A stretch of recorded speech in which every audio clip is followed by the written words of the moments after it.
Welcome. This is a series of audiobooks and insightful lectures brought to you by Akanksha, dedicated to exploring timeless wisdom and spiritual teachings. Each recording is generated with love, honoring my journey and my connection with higher guidance, especially in tribute to my son Arnav, who now guides me from beyond. May these words awaken the divine love within you, bring you peace and inspiration on your own path, and may divine light within shine bright. May whatever merit arises from these readings be for the benefit of all sentient beings. Namaste. I had visited Mahavatar Babaji caves in August of 2024, and it was a surreal, very profound experience. It was a miraculous experience for me, and that is why I've been called to read this chapter. Today, I'm going to read chapter 33 from Autobiography of a Yogi by Paramahansa Yogananda. This is one of the legendary masterpieces in the world. This book has guided millions and millions of spiritual seekers and introduced them to India's ancient science of yoga and scientific methods for God realization. There are two chapters in this book on Mahavatar Babaji, and I'm going to read one of them today. It is chapter number 33, Babaji Yogi Christ of Modern India. The northern Himalayan crags near Badrinarayan are still blessed by the living presence of Babaji, Guru of Lahari Mahasya. The secluded master has retained his physical form for centuries, perhaps for millenniums. The Deathless Babaji is an avatara. This Sanskrit word means descent. Its roots are ava, that is down, and tree means to pass. In Hindu scriptures, avatara signifies the descent of divinity into flesh. Babaji's spiritual state is beyond human comprehension. Sri Yukteswar explained to me. The dwarfed vision of men cannot pierce to his transcendental star. One attempts in vain even to picture the avatar's attainment. It is inconceivable. The Upanishads have minutely classified every stage of spiritual advancement. A siddha or a perfect being has progressed from the state of Jivan Mukta, that is, freed while living, to that of Paramukta, means supremely free, full power over death. The latter has completely escaped from Mike thraldom and its reincarnational round. The Paramukta, therefore, seldom returns to a physical body. If he does return, he is an avatar, a divinely appointed medium of supernal beings on the world. An avatar is unsubject to the universal economy. His pure body, visible as a light image, is free from any debt to nature. The casual gaze may see nothing extraordinary in an avatar's form, but on occasion it casts no shadow nor makes any footprint on the ground. These are outward symbolic proofs of an inward freedom from darkness and material bondage. Such a God man alone knows the truth behind the relativities of life and death. Omar Khayyam, so grossly misunderstood, sang of this liberated man in the immortal scripture, the Rubaiyat. Ah, moon of my delight, who knowest no wane, the moon of heaven is rising once again. How oft hereafter rising shall she look through this same garden after me in vain? The moon of delight, who knowest no wane, is God, eternal Polaris, unachronous never. The moon of heaven rising once again is the outward cosmos fettered to the law of periodic recurrence. Through self realization, the Persian seer had forever freed himself from compulsory returns to earth, the garden of nature or Maya. How oft hereafter rising shall she look after me in vain? What frustration of search by a wandering universe for an absolute omission. Christ expressed his freedom in another way. And a certain scribe came and said unto him, Master, I will follow thee whithersoever thou goest. And Jesus saith unto him, The foxes have holes, and the birds of the air have nests, but the Son of Man hath not where to lay his head. Spacious with omnipresence, could Christ indeed be followed except in the overarching spirit? Krishna, Rama, Buddha, and Patanjali were among the ancient Indian avatars. A considerable poetic literature in Tamil has grown up around Agastya, a South Indian avatar. He worked many miracles during the centuries preceding and following the Christian era and is credited with retaining his physical form even to this day. Babaji's mission in India has been to assist prophets in carrying out their special dispensations. He thus qualifies for the scriptural classification of Mahavatar or Great Avatar. He has stated that he gave yoga initiation to Shankara, reorganizer of the Swami order, and to Kabir, famous medieval master. The chief 19th century disciple was, as we know, Lahari Mahasya, revivalist of the lost Kriya art. Babaji is ever in communion with Christ. Together, they send out vibrations of redemption and have planned the spiritual technique of salvation for this age. The work of these two fully illumined masters, one with a body and one without a body, is to inspire the nations to forsake wars, race hatreds, religious sectarianism, and the boomerang evils of materialism. Babaji is well aware of the trend of modern times, especially of the influence and complexities of Western civilization, and realizes the necessity of spreading the self liberations of yoga equally in the West and in the East. That there is no historical reference to Babaji need not surprise us. The great Guru has never openly appeared in any century. Misinterpreting glare of publicity has no place in his millennial plans. Like the creator, the soul, but silent power, Babaji works in a humble obscurity. Great prophets like Christ and Krishna come to earth for a specific and spectacular purpose. They depart as soon as it is accomplished. Other avatars like Babaji undertake work that is concerned more with the slow evolutionary progress of man during the centuries than with any one outstanding event of history.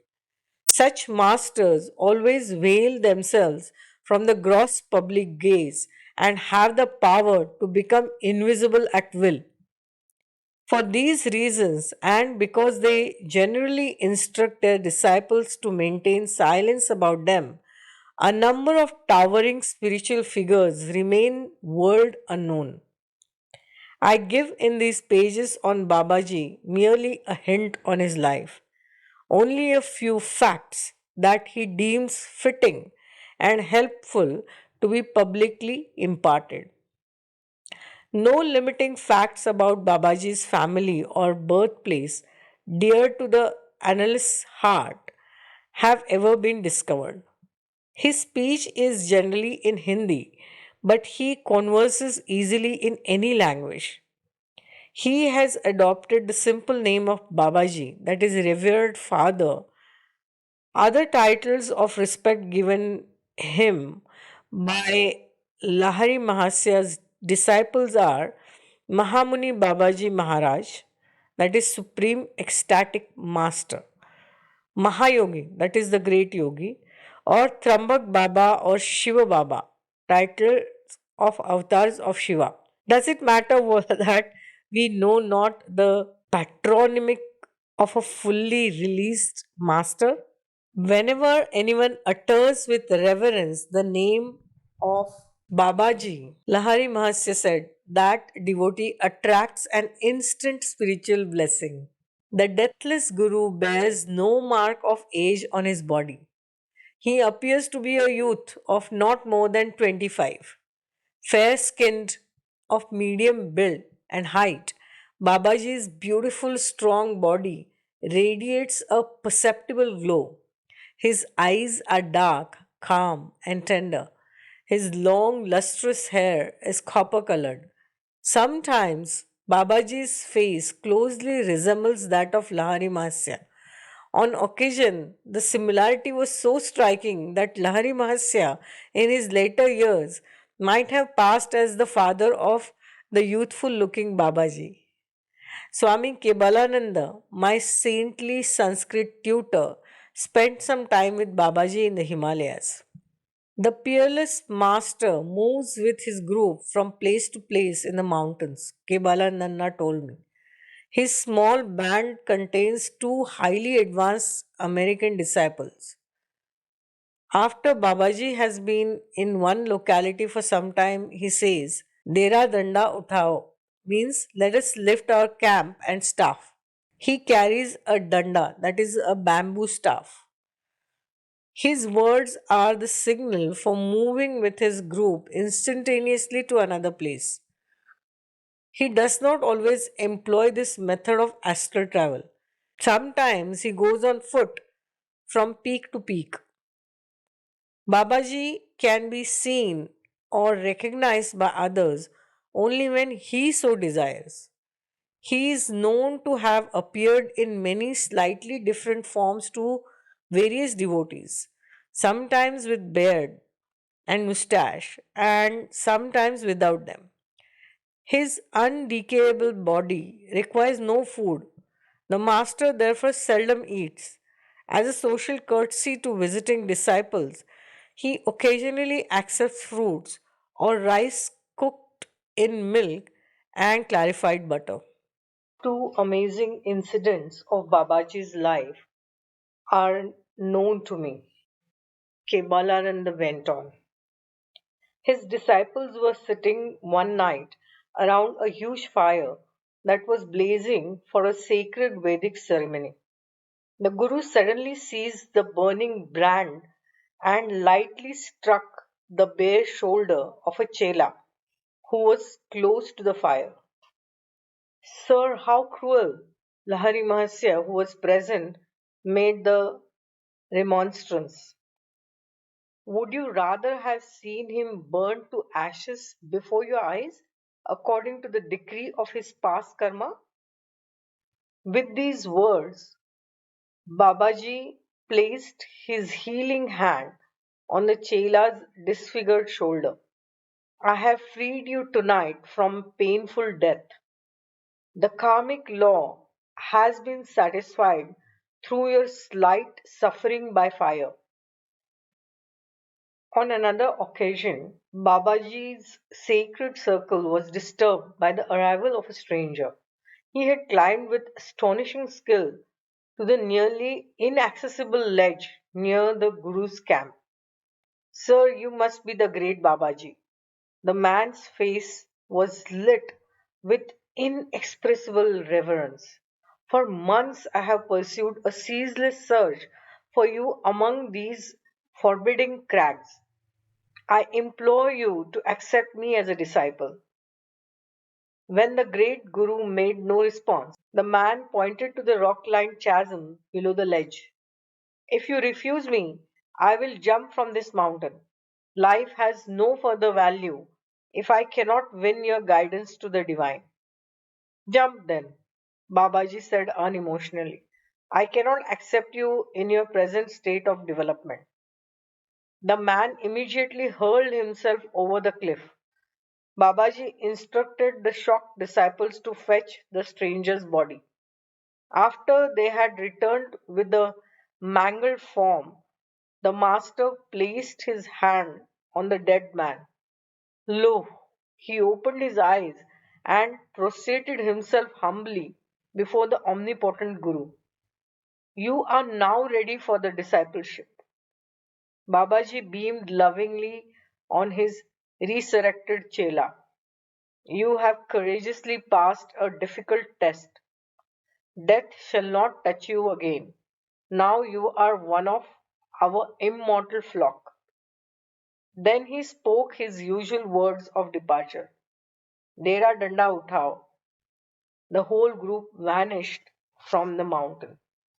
As Avatar lives in the omnipresent spirit, for him there is no distance inverse to the square. Only one reason, therefore, motivates Babaji in maintaining his physical form from century to century: the desire to furnish humanity with a concrete example of its own possibilities. Were man never vouchsafed a glimpse of divinity in the flesh, he would remain oppressed by the heavy Mayic delusion that he cannot transcend his mortality. Jesus knew from the beginning the sequence of his life. He passed through each event not for himself, not from any karmic compulsion, but solely for the upliftment of reflective human beings. The four evangelists, Matthew, Mark, Luke, and John, recorded the ineffable drama for the benefit of later generations. For Babaji also, there is no relativity of past, present, future. From the beginning, he has known all phases of his life. Accommodating himself to the limited understanding of men, he has played many acts of his divine life in the presence of one or more witnesses. Thus, it came about that a disciple of Lahari Mahasya was present when Babaji deemed the time to be ripe for him to proclaim the possibility of bodily immortality. He uttered this promise before Ram Gopal Muzumdar that it might finally become known for the inspiration of other seeking hearts. The great ones speak their words and participate in a seemingly natural course of events solely for the good of man. Even as Christ said, Father, I knew that thou hearest me always, but because of the people which stand by, I said it, that they may believe that thou hast sent me. During my visit at Ranbajpur with Ram Gopal, the sleepless saint, he related the wondrous story of his first meeting with Babaji. I sometimes left my isolated cave to sit at the feet of Lahari Masya in Banaras, Ram Gopal told me. One midnight, as I was silently meditating in a group of his disciples, the master made a surprising request. Ram Gopal, he said, go at once to the Dasaswamedh bathing ghat. I soon reached the secluded spot. The night was bright with moonlight and the glittering stars. After I had sat in patient silence for a while, My attention was drawn to a huge stone slab near my feet. It rose gradually, revealing an underground cave. As the stone became stationary, held up by some unknown means, the draped form of a young and surprisingly lovely woman emerged from the cave and levitated high in the air. Surrounded by a soft halo, she slowly descended in front of me and stood motionless, steeped in ecstasy. She finally stirred and spoke gently. I am Mataji, the sister of Babaji. I have asked him and also Laharimasya to come to my cave tonight to discuss a matter of great importance.